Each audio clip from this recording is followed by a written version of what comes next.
5 of the Unfiltered Show. Let's talk about it. My name's Candace Sherrill. Dabbing the man, better known as Big Dabo. And we're here for another episode today. Let's talk about it. So one thing I've been seeing this week, and one thing I want to talk about, is to basically think big and not small. So, we've seen people get rattled up from the local thing that's going on in the community that happens every year. And my thing is, if you're not recognized for that, just go harder the next time, right? I wouldn't get rattled up about it. I've been nominated for about 3 years now for, the entrepreneur category. Didn't get it this year, and I'm totally fine with it. I didn't post anything about it, nothing like that. It's no hard feelings. I feel like when people are so negative about it, it takes the fun out of it for everybody else who actually got recognition, Yeah, I mean, honestly, you should just kind of, even if it's not even that big of a deal, you should just still feel honored that, you was recognized, because there's a lot of people that are great at things and they might be looked at as greater. Yeah, sometimes, it could be favoritism and all that type of stuff, but who cares? Yeah. Keep doing you, keep going harder, bro. And my thing is, okay, you didn't win this year, better luck next year, right? Or whatever. It doesn't really matter, bro. Your goal and your mindset shouldn't change based on, not being recognized as the best in your city or your state or whatever. The goal is to be the best across the board, and always keep your mind believing that you're the best regardless. Yeah, my thing is not to bash anybody. I always say think big. Like, most of my support does not come from local, and it does not come from Texas. It comes from out of state, other states. So my thing is just that, always think bigger. If your goal is to just win a local award, then you're not thinking big enough. Yeah, you're basically a small fry, Yeah. And guess what happens to small fries? They get 8. Man, in one bite. In the big world. In the big world, man, that's not even, it's not even, you can pat yourself on the back. Clap for yourself. That's the whole thing about it. Yeah. That's all I want to speak on with that. So back in the day, it used to be a show called The Twilight Zone.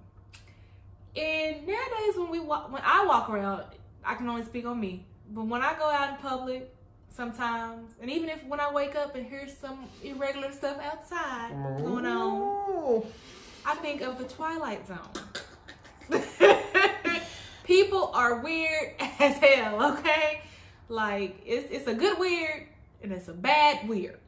Man, and then trust me, there's a huge difference. It's a huge difference. So I brought that up because today we hear something outside, like something real loud and obnoxious. We look outside, and there's a man just out there just staring at the sky, making these weird noises. And he disappears. He's a cow. And he comes back out with like a hammer, and he disappears again. We don't know where this man went, right? But it also reminds me of that movie Soul. When they go to that one place and everybody's like a lost soul and they're just walking around and it just reminds me of people in today's society. They look so lost and it's like cringy and I don't know, it's the Twilight Zone. Yeah, the sad reality about that is drugs is taking over, and positive messages: say no to drugs. Don't ever start doing drugs. I don't care how sad you is, depressed you are, what's going on in your life. Don't resort to drugs because you're going to end out there mooing like a cow and hitting the side of a wall with a hammer. Oh, that's what he was doing. I don't know what the hell he was doing. I just heard him hitting something with a hammer. Yeah. But yeah, those drugs, they taking over. They putting fentanyl in all of these drugs. No, we spoke on before. Yeah, man, I don't know. The world is gloomy right now. Just keep your eyes open. Yeah, keep your eyes open and observing. Man, because especially during this time of the year, people do really weird shit during the holidays because most people that do drugs are depressed. Mm-hmm. And when they're depressed, it means they usually don't have anybody. So I can't say all, but say no to drugs, guys. Yeah. All right. So we're gonna go back onto a lighter tone, funner tone with what he wants to speak about is keeping a marriage fresh. Yeah, we've been married, almost 9 years. A long time. 8.5 years. We've been together a long time. Yeah, we've been together and we've done a lot of fun things. Yeah, a lot of good times. But the key to marriage, a marriage actually lasting, is actually weird because it's something that, I feel like I knew this, but actually doing it was something that kind of took me a while because I was kind of stuck in my ways. But for a marriage to actually last and to sustain the excitement and happiness, man, you have to keep it fresh. You gotta stay dating every day, in admiration, gifts, just compliments. Yeah.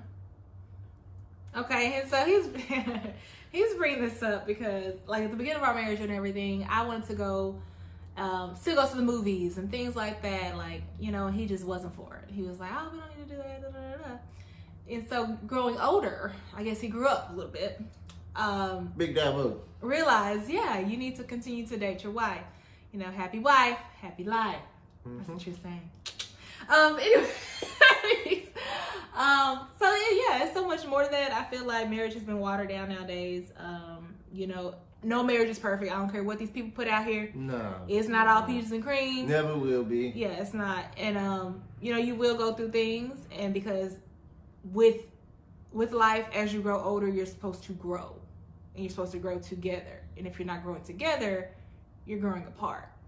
So that's a big deal. So do you think, just because you're, like, if you grow apart for, like, a time frame, then that should automatically lead to a couple getting divorced? Or do you believe that eventually that love is real enough and pure enough that you would eventually grow back and start back on the right track? Or you just think as soon as you grow apart, you should file for a divorce? I don't think it's automatically filed for a divorce. I think if because one person just can't put the work in, right? Right. So if that person sees the other person trying to put the work in now, it's you can start working back on growing back together, and moving forward, and bringing that spark back into the marriage. So I wouldn't say it's all just a done deal, but people have made it seem like that.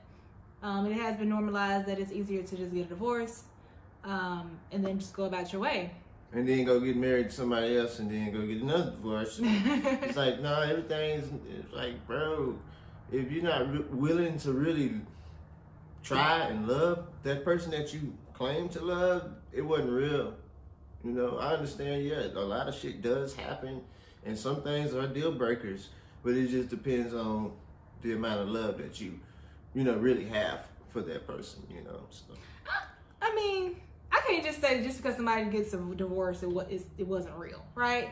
You can't really just say that. I can't say it wasn't real. Like I said, it depends on, like, circumstance. Like, if a motherfucker wake up every day and they beat your ass, that's a deal breaker. Yeah, you know what I'm saying? If a motherfucker wake up every day and they cheat on you for every day for the whole fucking thing, that's a deal breaker. If a motherfucker sit there and they just sorry as a motherfucker, they don't want to do shit, deal breaker. You keep helping and you keep giving chance after chance after chance after chance after chance after chance. Yeah. No, that's one-sided, and you're only going to hinder your own self with living like that, so. But the key is keep your marriage fresh. Keep it fresh. Keep it zesty is not a good word, but we keep things spicy around here. Yeah. Caliente. Anyways. We're finna make another movie right after this. Bye. Stop it. Anyways, we're going to end this show out. Remember my book, Keep Pushing Shit Happens, dropped November 7th. And you can get that on candacetrail.com, amazon.com, google.com, barnesandnobles.com, booksmillion.com, any.com. So go ahead and cop that. Please, and we thank you in advance. These are for people who are unmotivated and things like that. And they need a little help and understanding, like, the road to success, man, it's not easy, No matter how people make it seem. So, it's not overnight. Yeah. It's a great read, guys. Man, I'm gonna go read it again because it's so motivating to me. You know, that's why I love this one. Like, she's, you know, look at her. I just want to just eat her ass right now. Stop it. All right, and we're out. On that note, be sure to comment, like, share, subscribe. I'm Candace Sherrill. Big Davo. And we out.